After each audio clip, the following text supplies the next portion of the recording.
জুলাই অভ্যুত্থানে ৮ শহীদের পরিচয় শনাক্তের পর পরিবারকে কবরের সন্ধান দিয়েছে সিআইডি। বাকিদেরও পরিচয় জানতে চেষ্টা চলছে। এবং এদিন রায়ের বাজার কবরস্থানে স্মৃতি স্মারক উদ্বোধন করা হয়। এ সময় সুষ্ঠু বিচারের দাবি জানান শহীদের স্বজনরা। মায়ের আদরে আর থাকবে না শহীদ পারভেজ, তাই তো 18 মাস পরে সন্তানের কবরে বারবার চুমু খাচ্ছেন মা শামসুন নাহার। এদিন প্রায় 18 মাস আগে জুলাই অভ্যুত্থানে নিহত বেওয়ারিশ হিসেবে দাফন হওয়া ৮ শহীদদের স্বজনদের আহাজারিতে ভারী হয়ে ওঠে রায়েরবাজার কবরস্থানের চারপাশ।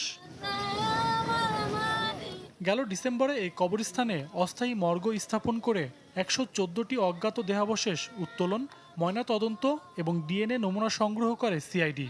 পরে পরিবারগুলোর দেয়া নমুনার ভিত্তিতে ৮টি মরদেহ শনাক্ত করে গোয়েন্দা সংস্থাটি। ১১৪ জনই জুলাই যোদ্ধা না, এখানে ছোট্ট বেবিও আছে, কিন্তু রোড অ্যাক্সিডেন্ট আছে, ২০ পানে আত্মহত্যা। বাট আমাদের কিছু করার ছিল না, যেহেতু ওই টাইমটা ধরে, ওই এনক্লেভ ধরে আমাদের সকলকে উঠাতে হয়েছে।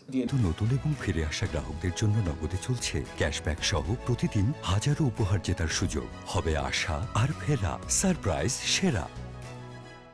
স্যাম্পল নিয়ে রেখেছি এবং এটা সিআইডিতে প্রিজার্ভ থাকবে আর কি। ভবিষ্যতে যদি কেউ এরকম থাকে আমরা ওয়েলকাম করি। কারো এরকম থাকলে আমাদের স্যাম্পল দিলে আমরা এর সাথে ম্যাচ করে দিতে পারবো।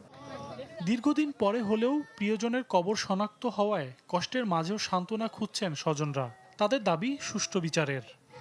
আমরা মাটি দিছে কোন জায়গায়, আমরা তো কবরটা চিহ্নকও পাই না, তখন আই যাই সবাই তো একটু দেখে যাই, আর কোনটা জানি তো জানতামও না।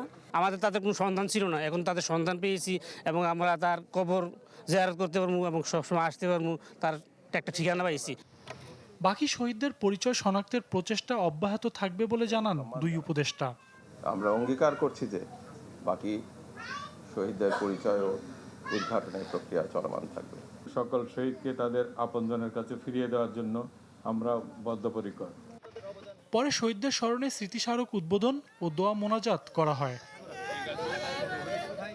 সজল সাইক, চ্যানেল 24, ঢাকা।